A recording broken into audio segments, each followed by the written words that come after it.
What you're looking at in front of you is a 95 EF XR6 with an AU motor, a turbo strap to it, an AU subframe, and of course, it's not running. But we are getting very, very close. And right here is a box of parts which have just come in to get oil and coolant in and out of this motor, and especially the turbo, because all it's doing now is just chilling here. It's got no fittings, it's got this half done line, and I need to get to it. So let's go.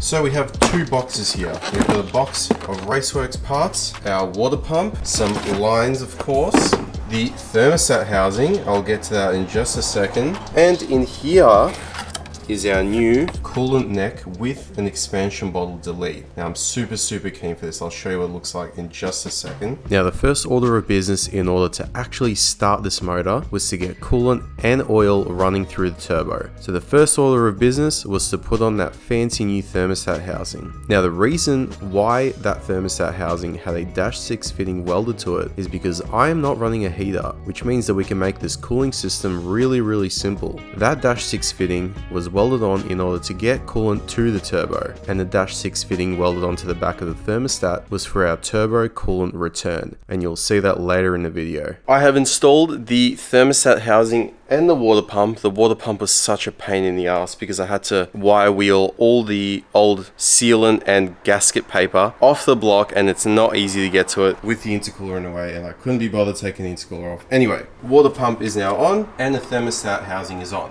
My plan for this is to run it through underneath the runners of the intake manifold, behind the engine, and then into one of the coolant ports here. Now what that does is it not only looks better because there's no excess pipes running everywhere, but also if I run it through the back, it's away from the exhaust manifold here. And then what I can do is put the feed in here from the thermostat housing, of course, and then run the return around and into the back of the water pump, which you can't really see, but it's right there. So it's going to look very nice and it's going to be very easily serviceable. And I just realized that I forgot to order the fittings that go into the turbo for these coolant lines. So I'm not going to worry about coolant for now, but it's good that those two jobs are out of the way. But what we can do is figure out oil in and oil return, which there is a bung down there, a -10 fitting well onto the sump. So I've got the fitting for this and I've got the -10 return fitting for the bottom of the turbo. So let's do that. So here are the two fittings you'll need for running oil in and out of your GT35 turbo, which is what that turbo is. So this is a 7/16 NPT fitting, and this is a -10 to regular oil drain flange fitting, I guess, for the bottom of the turbo. And what it does is it adapts the drain to a -10 fitting, and I've got some line for that. And what we're using for the drain, because it's running through the runners of the exhaust manifold, is some stainless braid rubber hose. Stainless braid is obviously more heat resistant, but we'll obviously be putting some heat sleeving over it. So let's get that done.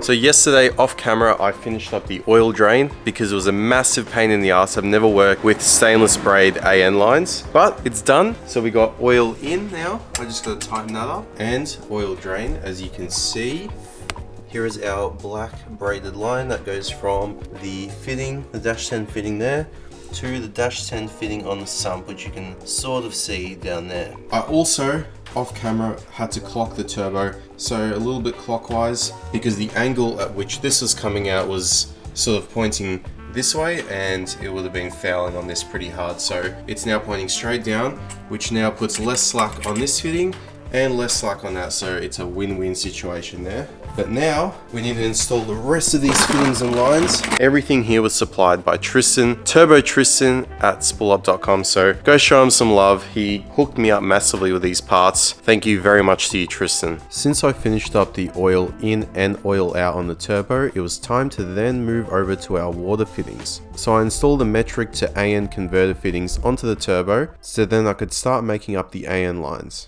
So this is 5 meters of black Teflon braided AN6 line. Bit of a mouthful, but what we need to do in order to measure the exact distance that we need from our thermostat housing to the coolant in on the turbo is first put this -6 90-degree fitting on one end, then we can feed the line through and we can put it right up to the turbo and see how much of the line that we actually need, because this is 5 meters worth. We won't need this much, but I just got it just in case I screw up some line or whatever. I'm going to show you guys how to do this the Bilo way, so the garage way. So first of all, grab your fitting and take off this bit here. This part of the fitting that simply slides over. I say simply, it's going to be a little bit difficult to get over the first time because of all the braids that are sticking out from when it was cut. But you just want to stick it in. So once you get the hose in, there are some threads on the inside. You basically have to push the hose up until it hits the threads, or just before. Then you're going to grab some silicone spray, spray it a little bit on the threads and on the inside of the rubber, because of course the other side of the fitting is going to have a little barb like so, and threads, because the barb is going to go inside the hose and then the threads are going to screw in to the other end. And what that's going to do is it's going to create a seal, because it's pushing the rubber and the Teflon against the housing of this, and it's going to create a watertight seal. After that, you want to grab some shifters, and you want to just get one shifter on this side of the fitting and the other shifter on this side of the fitting, and you're literally going to tighten it as if you're tightening any other thread. Put it against your stomach like this and just turn, and that's it. Basically want to go until you feel quite a bit of resistance, but you don't want to keep pushing and pushing, because it can tear the rubber line inside and you're going to have leaks. So once one side of the line was done, I was able to thread it onto the thermostat housing, run it through the runners of the intake manifold behind the motor, and then put it up to the turbo to see how much line I actually needed. So as you can see, we are running our line underneath the intake manifold, as I said before earlier in the video. Now that I've run it behind the engine, we know our length to our coolant in port on the turbo, and we're going to make this line. And I'll quickly do that now. So when you're dealing with modified cars and when everything is so custom, you're going to run into problems, and I've just realized that I have a problem. This is a 90-degree -6 fitting, and it looks like it's not going to fit. Reason being, I wanted this to sort of come out on a 45-degree angle, not a 90-degree angle. So I'm going to go get a 45-degree -6 fitting. However, I have managed to make the return line from the turbo to the back of the water pump using 290s, so that's perfect. I already tested the front housing, that's going to fit. Good news is that we're getting very close to having everything plumbed up, so I can start to put oil in it and coolant. It's getting very, very close to properly running. So I'm going to try and at least crank the motor over properly, try and build some oil pressure in this video, because I want to hear how it turns over and if it's got compression and stuff like that. I already got spark plugs, I already bought some oil and an oil filter for it, so I'm very keen to see how it sounds. Good news, everyone, the turbo is finally completely plumbed up. Look at all these lines, man. Look at them, they're just beautiful. So everything is done. All the cooling and the oil to the turbo is done. So it's all nice and clean, very beautiful, very nice. Now, what I'm going to do, I picked up a thermostat earlier. I'm going to chuck that in. I need to find the dipstick and the sun plug for this engine, because I'm going to fill up with oil. It's going to have oil. For the first time in over a year, this motor is going to see oil. Chuck some oil in, and then hopefully the grounds are going to play up with me and I can actually crank it over, which is very exciting.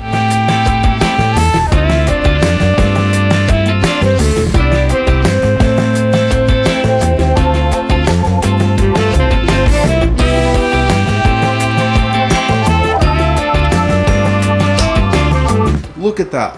Just look at it. It's a shame it doesn't point the right way, but that's okay. Very, very happy with this. We are getting closer and closer to putting oil in this thing. What I've just done is I've janked up the dipstick, which isn't meant for this manifold. I'm pretty sure this is my EF dipstick, which uses the same intake manifold as an EL and an AU and a BA and a BF. But anyway, what I had to do is I had to literally completely straighten this dipstick out in the vise, and then bend this bracket so I can put the fuel rail bolt in. It's just a temporary dipstick for now. I mean, if it works, it works. If not, I can just go to the wreckers and get an ED dipstick. That's not a problem. But what I have now is some spark plugs. If you're wondering what these are BPR7ES spark plugs. I normally use BKR7Es, but Ollie did some research online and found apparently these are good for Intex. Don't know why. If they don't work out, then we'll chuck some BKR7Es in it. But what I'm going to do is I'm just going to gap them to 0.7 just so I don't have to think about them again. Let's just chuck those spark plugs in, chuck some oil in it, and see if we can crank it over.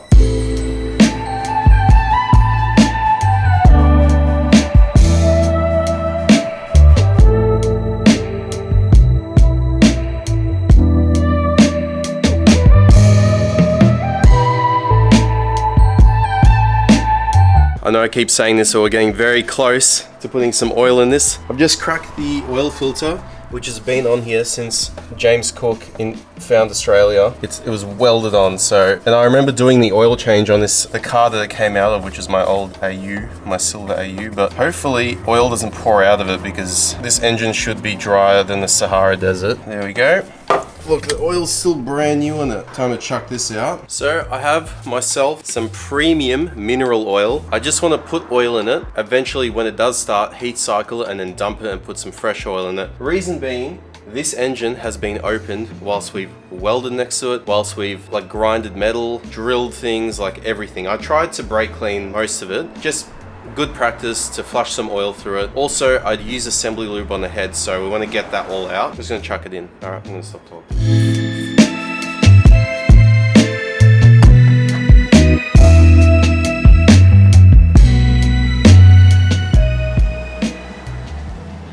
So I tried to start it before off camera and nothing was happening. I thought it was a bad ground. I cleaned off the ground on the engine mount where it goes to the block. That wasn't it. So then I had a look at the fuses and one of the 30 amp fuses was blown. So I've done a bit of a dodgy thing and I've just bridged it. Let's try crank it. No. Okay, I think what happened there was I heard the relay clicking for the starter solenoid. The starter solenoid plug must have gotten knocked off when I was doing the AN lines that ran around the engine. So I plugged it back in. If it doesn't start now, I don't know, but let's try again. Ready? Yeah. Yes!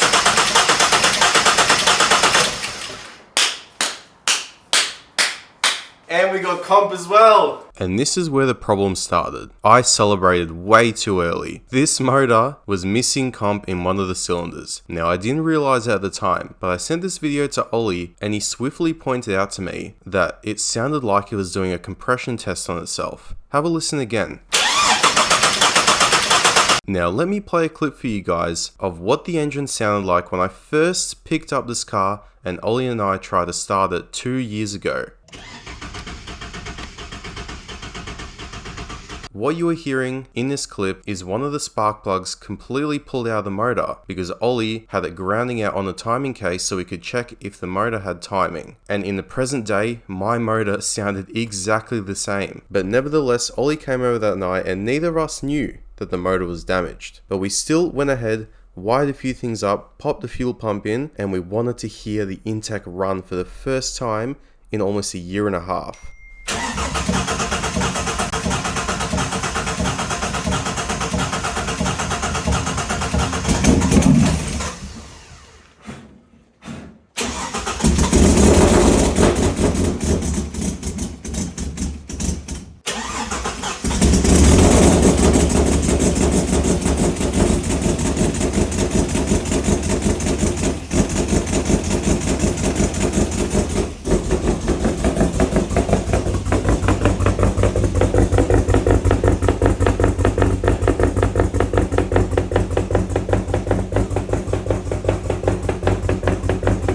By the time you're watching this video, I already have the top end pulled off this motor. And if you want to see what happened, tune into the next video because it's going to be juicy. I already know what happened, but I'm really keen to share with you. I'm really keen to show you guys what actually happened because it's actually my fault. It's not because the bottom end has almost 300,000 Ks on it, or that the fact that the top end came off a car that was heavily neglected. It's actually my fault. So if you want to see what happened, tune into the next video. It is a shame that it is pulled apart after we literally just got it started, but it'll be back very soon. I'm working my ass off. Now that we've started it, I'm really motivated to get it going. So I'll see you guys in the next one. Take it easy.